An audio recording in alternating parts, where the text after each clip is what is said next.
అందరికీ నమస్కారం. ఈరోజు ఒక గమ్మత్తైన సంఘటన తెనాల్లో జరుగుతున్న సందర్భంగా ఒక మాట మాట్లాడాలనిపించింది, 10 మందితో షేర్ చేసుకోవాలనిపించింది. అదేమిటంటే మాజీ ముఖ్యమంత్రి తెనాలి పర్యటన. ఎందుకు ఆ పర్యటన అంటే, మరి అక్కడ రౌడీ షీటర్లుగా బాగా పేరు పొందిన మరి జాన్ విక్టర్ ఒకతను, అతని గ్యాంగు, ఓ 3-4 ఉన్నారు. ఎన్నో కేసులు వాళ్ళ మీద ఉన్నాయి. ఐ థింక్ జగన్మోహన్ రెడ్డి ముఖ్యమంత్రిగా ఉన్నప్పటి నుంచి కూడా ఉన్నాయి వాళ్ళ మీద కేసులు. మరి పోలీస్ స్టేషన్కి ఎన్నోసార్లు వెళ్ళారు, వచ్చారు. గంజాయి బ్యాచ్, చైన్ బ్యాచ్ అని ఎన్నో బిరుదులు ఉన్నాయి. తెనాల్లో ఎంతో పేరు ప్రసిద్ధిగాంచిన ముఠా, గంజాయి ముఠా వాళ్ళని చెప్పి విశిష్టమైన ప్రాధాన్యత సంతరించుకున్న ఆ రౌడీల్ని మరి ఒక హెడ్ కానిస్టేబుల్ మీదే, ఒక బీసీ హెడ్ కానిస్టేబుల్ మీద హత్య ప్రయత్నం చేశారు. మరి అతని శ్రీమతి కూడా ఎంతో వాపోయింది. ఆ అమ్మాయి దళిత సామాజిక వర్గానికి చెందిన అమ్మాయి. వారు ప్రేమ వివాహం చేసుకున్నారని పేపర్లో చదివా.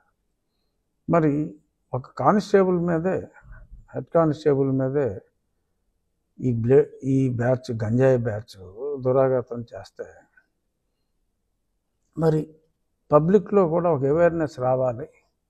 ఏదో చాటున వాళ్ళని దండించిన అలా అలా జైలుకి వెళ్ళటం రావటం ఒక అలవాటుగా మారిపోయిన ఆ దుండగులకి ఏ శిక్ష విధించినా తప్పులేదు. మరి పబ్లిక్లో ఓకే, చట్టపరంగా తప్పే. ఎలాంటి చోట్లే చట్టం, న్యాయం, ధర్మం అనేవి కూడా వస్తూ ఉంటాయి. అధర్మం ఏం కాదు, అన్యాయం ఏం కాదు, కానీ డెఫినెట్గా చట్టానికి కాస్త వ్యతిరేకమే పబ్లిక్లో అలాగా చేయటం. మరి ఒక డాక్టర్ని, సుధాకర్ని నడి రోడ్డు మీద కొట్టించిన వ్యక్తి అప్పటి ముఖ్యమంత్రి. మరి సుబ్రహ్మణ్యాన్ని పార్సిల్ చేసిన వ్యక్తిని మద్దతు ఇచ్చిన వ్యక్తి అప్పటి ముఖ్యమంత్రి. ఇలా ఎన్నో ఉన్నాయి. చాలామంది కూడా మాట్లాడినట్టున్నారు. ఆ విషయాల జోలికి నేను వెళ్ళను. కానీ ఈరోజు మరి అతనికి మద్దతు తెలియజేయటం కోసం మరి ఒక మాజీ ముఖ్యమంత్రి హోదాలో పనిచేసిన వ్యక్తి, అతని గత చరిత్ర చూసుకుంటే, ఆ మాజీ, ఇక్కడ నేను చెప్పేది గంజాయి బ్యాచ్ గురించి కాదు, మాజీ ముఖ్యమంత్రి గత చరిత్ర చూస్తే, మరి అప్పట్లో ఎంపీగా అదే పార్టీలో ఉన్న నన్ను 4 మంచి వ్యాఖ్యలు చెప్పినందుకు, అంటే సలహా, ఇప్పుడు క్రిటిసిజం ఎప్పుడూ స్ట్రాంగ్గానే ఉంటుంది. పొగడ్తలో మరి బాధ అనిపించవచ్చు. మరి అప్పుడు నేను జరుగుతున్న తప్పుల్ని వివరించవలసిన పరిస్థితి వచ్చినప్పుడు మరి తప్పుల్ని ఎత్తి చూపటం జరిగింది. మరి దాన్ని అన్యదా అతనప్పుడు భావించి నన్ను దారుణంగా చిత్రహింసల పాలు చేశాడు. చూసా ఆ వీడియో. రోడ్డు మీద వాళ్ళని కొట్టింది నథింగ్. 120 నుంచి 125 సార్లు నన్ను 5 విడతలుగా ఆ సునీల్ కుమార్ గారు పంపించిన బ్యాచ్ కొట్టారు. నన్ను జగనే పురమాయించాడు, అందులో ఏం డౌట్ ఏమీ లేదు. ఇది ఇండైరెక్ట్గా నాకు ఏదో మూల లింక్ అయిన సబ్జెక్ట్ కాబట్టి ఉపసభాపతి స్థానంలో ఉన్నప్పటికీ నేను మాట్లాడవలసిన పరిస్థితి. సో నన్ను ఎంత చిత్రవత్ చేశారు ఆ వీడియోలు అన్నీ కూడా ప్రజాబాహుల్యంలో ఉన్నాయి. మిలిటరీ హాస్పిటల్ క్లియర్ రిపోర్ట్లు ఇచ్చారు, అది అందరికీ తెలిసిందే. ఇప్పుడు ఎందుకు వచ్చిందంటే, మరి దెయ్యాలు వేదాలు వల్లించినట్టు అన్యాయంగా నన్ను కొట్టారు.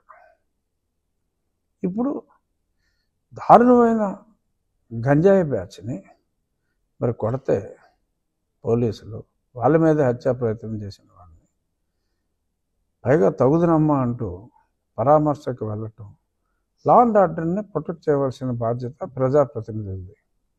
జగన్మోహన్ రెడ్డి ఇప్పుడు ముఖ్యమంత్రి కాకపోవచ్చు, కానీ ఒక ప్రజాప్రతినిధిగా పులివెందుల ప్రజలకి ప్రాతినిధ్యం వహిస్తున్న వ్యక్తి ఇలా గంజాయి చేసే బ్యాచ్కి నోన్ శిక్ష పడి జైలుకి కూడా వెళ్ళి శిక్ష కన్ఫర్మ్ చేసి వచ్చిన బ్యాచ్కి తన మద్దతు తెలియజేయటం, మరి ఇది దిగజారుడు ఓట్ల రాజకీయానికి పరాకాష్ట. సరే, ఈ ప్రయత్నంలో అతను గతంలో వచ్చిన ఆ ఓట్లు కూడా రాని పరిస్థితికి వెళ్తాడు. రాజకీయాల్లో ఆత్మహత్యలే తప్ప హత్యలు ఉండవని చెప్పి సామెతలు ఊరికే రాలేదు. ఇటువంటి వాళ్ళని చూసే వచ్చినట్టుంది తెలుగుదేశం పార్టీకి ఆర్ అన్ని రాజకీయ పార్టీలకి, ఒక్క యువజన శ్రామిక రైతు కాంగ్రెస్ పార్టీకి తప్ప ఈ రోజు ఎంతో సుదినం. ఎందుకంటే ఒక రాజకీయ నాయకుడు క్రిమినల్స్, ప్రజాకంటకంగా తయారైన క్రిమినల్స్ని పోలీసులు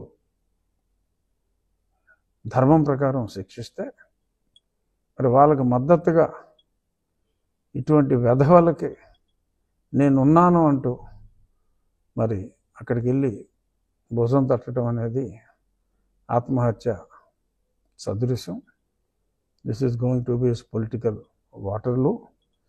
ఎనీహౌ, ఇక్కడ ఇంకొక యాంగిల్ కూడా నేను స్పృశించాలనుకుంటున్నా. ఒక నిందితుడు పేరు జాన్ విక్టర్. డెఫినెట్గా John Victor can't be a Hindu. I mean, he can't belong to SC community as per the Constitution. రాజ్యాంగం ప్రకారం మన సుప్రీంకోర్టు చెప్పిన దాని ప్రకారం కూడా మళ్ళీ కొంతమందికి డౌట్లు వచ్చి, నేను ఎన్నోసార్లు చెప్పా, మరి చాలామందికి డౌట్లు వచ్చినాయి. మన రాష్ట్రాల్లోనే కాదు, ఇతర రాష్ట్రాల్లో సుప్రీంకోర్టు కూడా తేల్చి చెప్పింది ఒకసారి మతం మారిన తర్వాత. మరి జాన్ విక్టర్ డెఫినెట్గా వెరిఫై చేస్తే తను బీసీసీఏ అవుతాడు. మరి దళితుడని చెప్పి మళ్ళీ రెచ్చగొట్టడం, ఇవన్నీ కూడా దిగజారుడు రాజకీయాలకి పరాకాష్ట. ఇక్కడ నేను గతంలో మాట్లాడిన అంశం ఈ అంశం కాబట్టి ఈ అంశాన్ని మరి నన్ను దారుణంగా హింసించిన వ్యక్తులు సరే ఏమీ చేయలేదు అని చెప్పి తప్పించుకోవాలని చూస్తున్నారు. సరే, ఆలస్యమైనప్పటికీ నో డౌట్ ఆలస్యమైంది. ఇప్పుడు వచ్చి సునీల్ కుమార్ని ఇంకా పిలవలా. బహుశా అతను వెనుకున్న, అతను ఊహల్లో సృష్టించుకున్న ఆర్మీని నిజంగా ఉన్నారని ఎవరైనా భయపడుతున్నారేమో నాకు తెలియదు. ఏదేమైనప్పటికీ ఇప్పటివరకు సునీల్ కుమార్ని పిలిచి విచారించకపోవటం డెఫినెట్గా అది సముచితం కాదు. బట్ ఎనీహౌ, చట్టం పరిధి ఎక్కువ, ఆలస్యమైనప్పటికీ న్యాయం జరుగుతుందనే విశ్వాసం నాకు ఉంది. ఏదో రామాయణంలో పిడకలు పట్టలాగా ఆ టాపిక్ వచ్చింది. ముఖ్యంగా నేను చెప్పాలనుకున్నది, రాజకీయాల్లో ఆత్మహత్యలు తప్ప హత్యలు ఉండవు. ఏ ప్రభుత్వంలో అయినా లా అండ్ ఆర్డర్ బాగుంటేనే ప్రజలు సురక్షితంగా ఉంటారు. అటువంటి ప్రభుత్వాన్ని ప్రజలు కోరుకుంటారు. మరి ఇవాళ ఇటువంటి గంజాయిని కూకటి వేళ్లతో పెకిలించి వేయాలి అని చూస్తున్న ప్రభుత్వం ఒకవైపు, వాళ్ళకి తన సంపూర్ణ మద్దతు తెలుపుతున్న ఓన్లీ ప్రతిపక్షం మరొక వైపు. చూద్దాం మరి ఈ రాజకీయ ఆత్మహత్య ఎటువంటి పరిణామాలకి దారితీస్తుందో వేచి చూద్దాం. నమస్కారం. చూసారు కదండి, మరి ఈ వీడియో కనుక మీకు నచ్చినట్లయితే ఒక లైక్ కొట్టేసి మీ అభిప్రాయాన్ని కూడా కామెంట్ బాక్స్లో తెలియజేస్తూ ఇలాంటి ఇంట్రెస్టింగ్ అప్డేట్స్ కోసం మా ఛానల్ని సబ్స్క్రైబ్ చేసుకోండి.